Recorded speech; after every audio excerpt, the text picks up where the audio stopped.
कांग्रेस और भारतीय जनता पार्टी को मेरे भाइयों का बेरोजगारी भत्ता याद दिला दिया। भाइयों, लड़ाई लड़ेंगे, प्रधानमंत्री के खिलाफ तो जंग जारी है हमारी।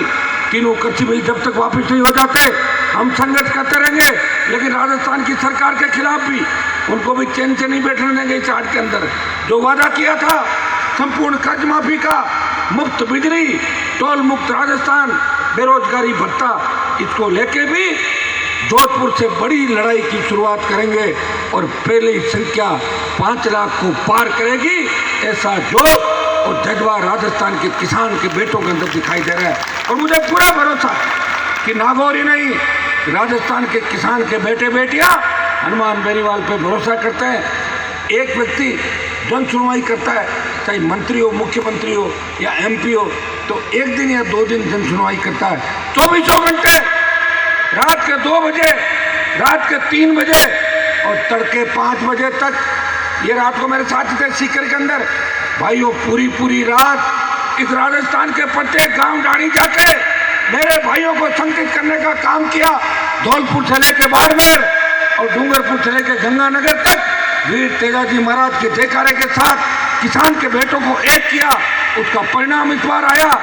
कांग्रेस वेंटिलेटर पर चली गई 99 पे और भाजपा को 72 पे समेट दिया और दिल्ली को लगा कि अब पार नहीं पड़ेगी। गठबंधन भारतीय जनता पार्टी के साथ हुआ और ये पहला नेता हूँ जो वसुंधरा और उसकी माताजी कितनी बड़ी नेता थी देश के अंदर, आपको पता है। जब भारतीय जनता पार्टी से गठबंधन हुआ तो मैंने एक शर्त रखी थी कि भारतीय जनता पार्टी के कार्यालय में मैं वसुंधरा के साथ नहीं बैठूंगा, वसुंधरा बिना मैं गठबंधन करूंगा। और आपने देखा होगा हनुमान बेनीवाल बैठा था, दिल्ली के नेता बैठे थे और बिना वसुंधरा गठबंधन में किया। और आपको जब मेरी जरूरत पड़ी तो वापस आपके साथ आ गया। ऐसे नेताओं की आपको आवश्यकता है। मैं कोई मेरी तारीफ नहीं कर रहा हूँ, मैं वही बता रहा हूँ जो मैं करता हूँ। सुबह से शाम तक 24 घंटे आपकी सेवा के अंदर, शादी ब्याह से लेके, कार्यक्रमों से लेके, मैं दिन देखता नहीं, रात देखता नहीं। सरकारों से लड़ा, हार्डकोर अपराधियों से लड़ा, ऐसे लोगों से लड़ा जो मुझे मारने का सपना देखते थे, उनको ऊपर का रास्ता दिखाया।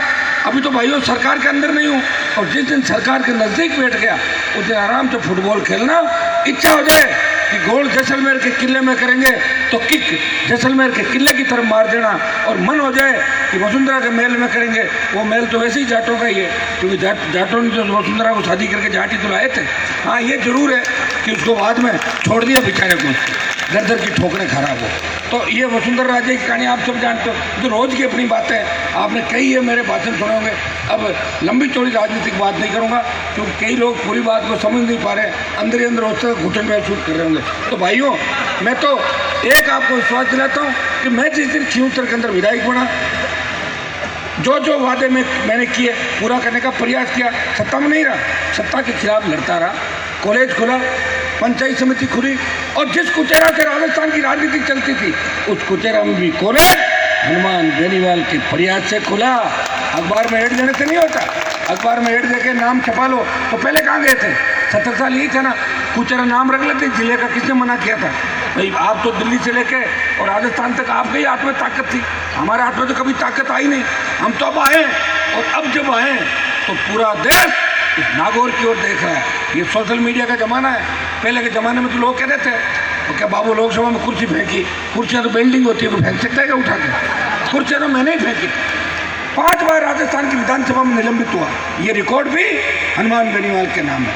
पार्टी से भी निलंबित हुआ और स्कूल, कॉलेज, यूनिवर्सिटी से निलंबित होते होते और देश की सबसे बड़ी पंचायत के अंदर विपक्ष जब लड़ाई लड़ता था, मैं बीजेपी के साथ बैठे बैठे देखता था कि काश मैं विपक्ष में होता तो बेल में मैं जाता और विपक्ष में आने का मौका भी मिला।